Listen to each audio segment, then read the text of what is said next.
Olá, pessoal, que bom. Estamos juntos novamente aqui no grupo de amigos online.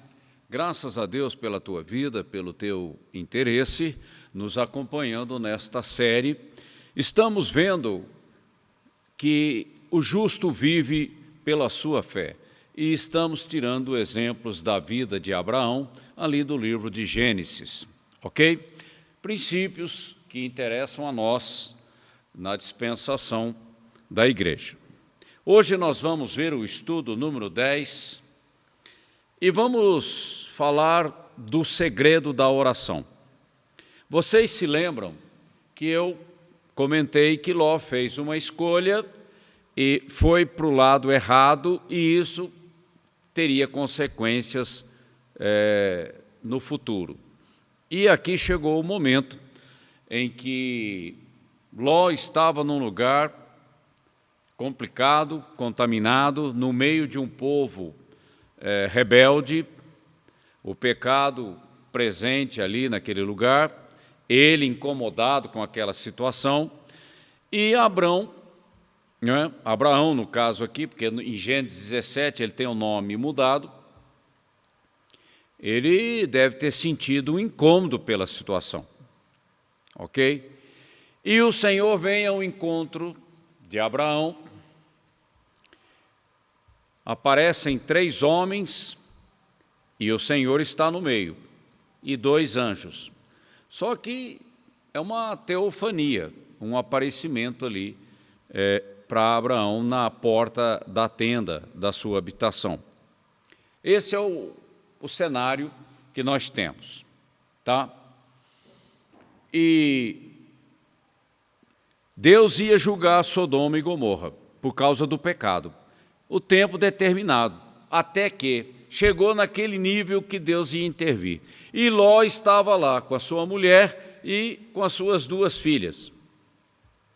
Bom, agora Abraão vai ter que interceder junto ao Senhor para que a vida de Ló e sua família sejam preservados. É esse o cenário. Alguém tem que se colocar na brecha. E o intercessor é aquele que se apresenta para se colocar na brecha e interceder pela vida do outro, para que o arrependimento chegue ainda em tempo, antes que aquela vida seja ceifada. Basicamente é essa a questão da intercessão, da oração. Mas aqui agora nós vamos trazer o princípio da oração. Algumas coisas que são importantes da gente observar. A intercessão é uma qualidade, um tipo de oração, ok? Nós não vamos entrar num estudo detalhado de oração, não é esse o objetivo, tá? Nós vamos chamar a atenção para que a oração esteja presente na vida daquele que se propõe a servir a Deus. E oração envolve o quê? Comunhão. Andar com Deus, falar com Deus, apresentar questões diante de Deus, perguntar por coisas diante de Deus. Isso é comunhão, isso é relacionamento. E até mesmo apresentar demandas, tanto pessoais como para a vida do outro. Se você não tem comunhão com Deus, se você não conhece o seu Deus, se você não sabe qual é a sua perfeita vontade, se você não conhece as promessas da palavra, esse relacionamento fica muito raso. Entende aonde eu quero chegar? Não a oração em si como ato, nós não estamos falando, não vamos falar disso, nós estamos falando do fundamento, da fundação que sustenta uma vida de oração, comunhão, intimidade com Deus, conversar com Deus, falar, ouvir, porque Deus responde, Deus fala, e nós ouvimos também e entendemos o que Ele fala, é uma comunicação inteligível. ok? É nesse sentido. Porque Ló podia estar orando, não é? Mas aí Abraão teve que se colocar na brecha. É que eu falo, não adianta andar de carona. O que interessa é maturidade, o que interessa é uma vida com Deus, é uma vida de comunhão com Deus. Aí sim você se torna uma coisa importante para nós da igreja, que são os semeadores, os multiplicadores. Mas como que um neófito, uma pessoa imatura, ela pode ser um multiplicador? Fica difícil, não é mesmo? Então é nesse sentido. O maduro tem comunhão, ele conhece o seu Deus, ele está em busca de se aprofundar no conhecimento de Deus e ele acaba se tornando útil ao Senhor. É isso. Não tem ninguém especial, simplesmente você responde e Deus vai acrescentando sabedoria, revelação, unção, propósito na tua vida.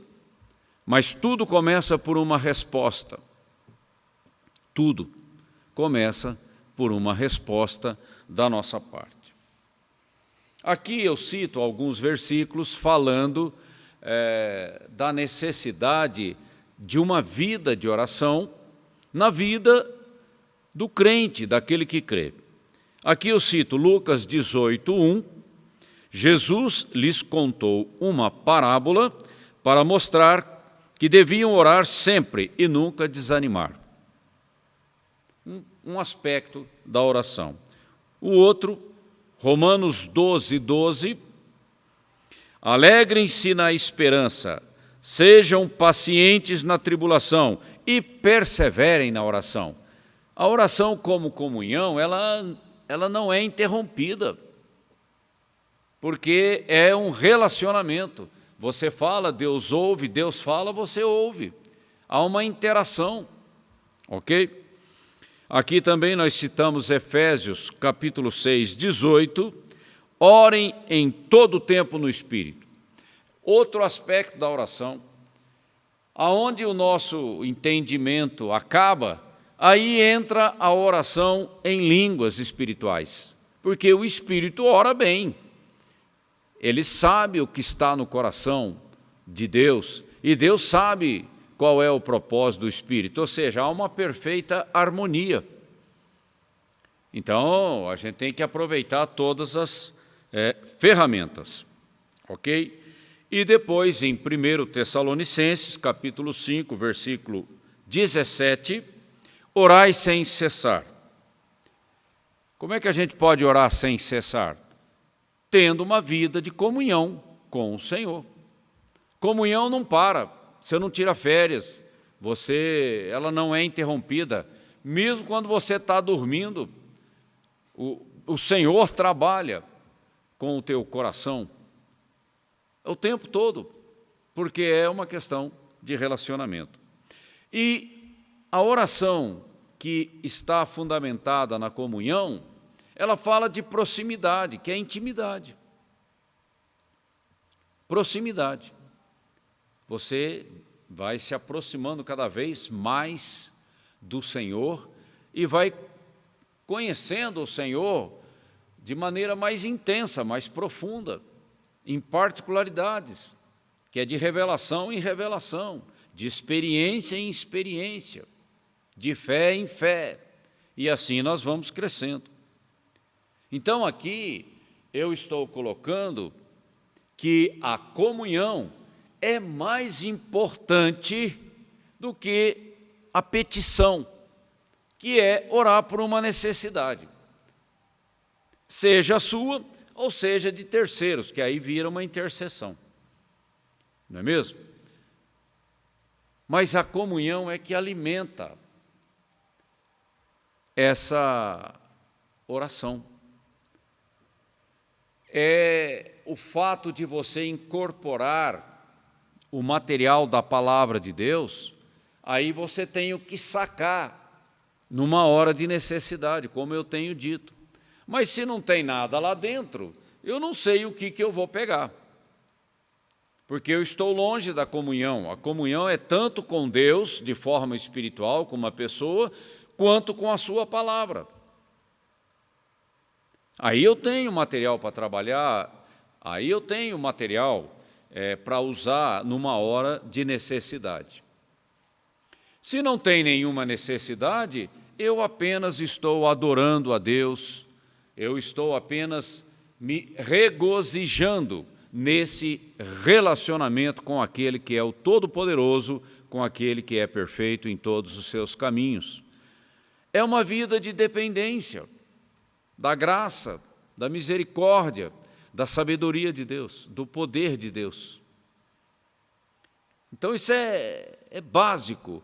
E aquele que se apresenta nessa proximidade com Deus, com certeza o Espírito Santo vai usar como intercessor, como aquele que ora por uma necessidade.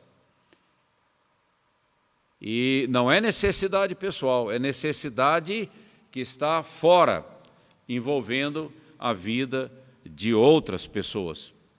E aqui no caso, Abraão intercedeu pela vida de Ló. Ok? Então, veja bem, alguns paradigmas que vêm da religiosidade popular, a gente tem que quebrar.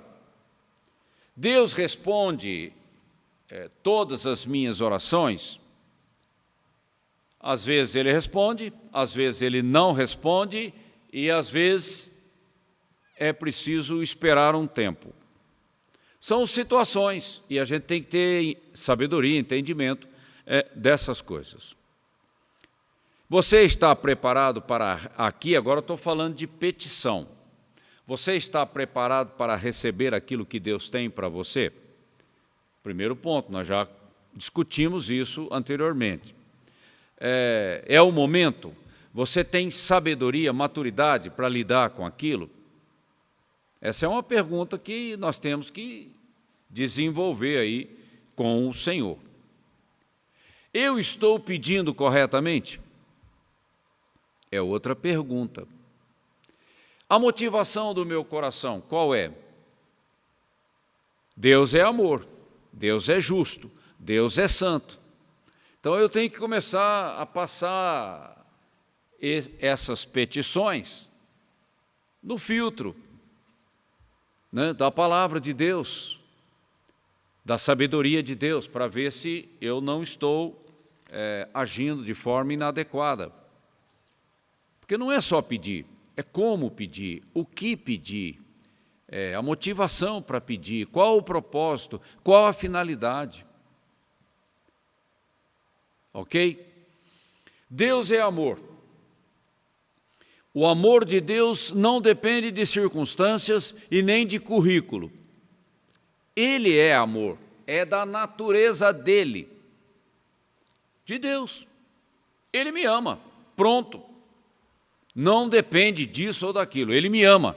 E se Ele me ama, Ele está interessado na minha vida, no melhor da minha vida. Então, automaticamente, por um espírito de aliança, o Senhor vai trabalhar a correção da minha vida. Claro! Assim como um pai corrige o filho pensando no melhor, Deus faz a mesma coisa com os seus filhos, pensando no melhor. E tudo seja para a glória de Deus, mas não é qualquer coisa que glorifica a Deus. Aí o trabalho do Espírito Santo tem que chegar naquele nível que é para a glória de Deus. Então tem que trabalhar essas questões de alma, o engano na nossa vida, erros doutrinários, falta de entendimento, uma série de coisas o Espírito Santo tem que trabalhar para que a minha oração seja eficaz, como diz Tiago, né? A oração do justo é eficaz, mas o justo aqui é aquele homem espiritual que anda com Deus. Aí sim, ok? Porque a oração é feita para a glória de Deus, com um propósito, com uma finalidade. Eu sou apenas o canal, mas a glória é para Deus. E aqui no livro de Tiago, capítulo 4, ele fala a respeito de petições, não é? Eu vou só ler aqui na linguagem de hoje para vocês terem uma clareza melhor daquilo que ele está falando. Vocês querem muitas coisas, mas, como não podem tê-las, estão prontos até para matar, a fim de consegui-las. Olha só. Vocês as desejam ardentemente, mas, como não conseguem possuí-las, brigam e lutam. Não conseguem o que querem, porque não pedem a Deus. Às vezes a gente quer agir na própria força. E quando pedem, não recebem, porque os seus motivos estão errados. Está aí. Vocês pedem coisas a fim de usá-las para os seus próprios prazeres. Não é para a honra e glória do Senhor. Está vendo? Mais prático do que Tiago eu não conheço. Falando de petição. Ele põe o dedo na ferida. E expõe, às vezes, a hipocrisia das nossas orações. Entende? E a gente tem que dar uma parada para meditar com mais cautela a respeito do que nos move na oração. Qual o nosso interesse, não é? Qual o propósito, a finalidade da nossa oração. Deus ouve as nossas orações, mas tem a maneira correta dele responder. Ouvir, ele ouve. A resposta tem critérios, tem padrão, e eu tenho que entender isso, para que eu possa andar tranquilo, em paz com o Senhor. Ok? Veja bem, Deus não pode contradizer nenhum atributo da sua divindade. É um princípio imutável, absoluto. Como é que Deus vai fazer uma coisa que contradiz o seu caráter? Ele não vai fazer. Ok? Mas então o que ele vai fazer diante de uma oração errada? Ele vai corrigir. É isso que ele vai fazer. Ele é justo. Então ele tem que corrigir para que a sua oração seja eficaz, porque na verdade o propósito de Deus é que a sua oração seja respondida. Simples assim, não adianta complicar demais, ficar criando muitos senões. Não, ele quer que a sua oração seja eficaz, mas para isso tem a maneira certa. Entende? Para a gente poder andar com Deus sem frustrações na vida. E tudo isso é para que a gente aprenda a temer a Deus, quem Ele é, como Ele age, qual a sua perfeita vontade, e que Ele não está com a mão encolhida, mas com a mão estendida, para abençoar. Agora, qual a motivação da minha oração? O que eu vou fazer com o resultado daquilo? Vai ser para a glória de Deus? Vai ser uma coisa útil para a edificação da igreja? Aí começa a entrar todo um planejamento do céu com relação às coisas da vida. E eu tenho que me alinhar a esse padrão celestial. Ok? Então, tenha consciência, tenha sensibilidade diante de Deus antes de abrir a boca para fazer uma oração. Pensa bem, raciocina, vê se está em linha com a palavra, pergunte ao Espírito Santo se está tudo certo, está tudo correto, E quando você fizer a sua oração, creia que você já recebeu a resposta. Porque a fé é a outra alavanca na oração. Orar sem fé, isso não tem fundamento. Não vai ter resposta, não vai ter eficácia na sua oração. Sem fé é impossível agradar a Deus. Aquele que se aproxima de Deus tem que crer que Ele existe e que Ele é a fonte de toda a bênção. É simples assim. Ok? Para a gente entender como a gente deve se portar diante de Deus. E eu não vou reivindicar nada que não esteja em linha com a palavra, com as promessas de Deus que estão na Bíblia.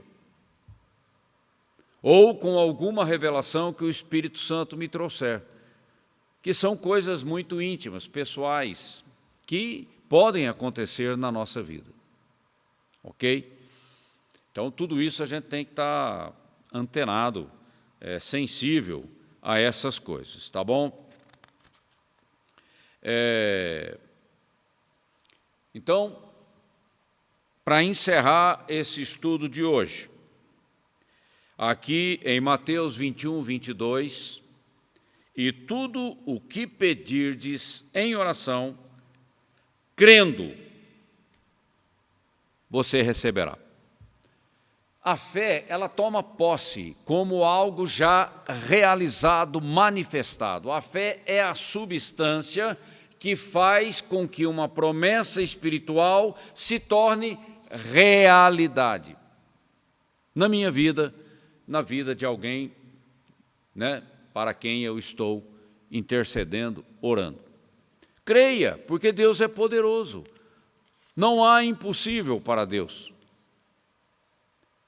E tudo é possível para aquele que crê. É o que diz a palavra.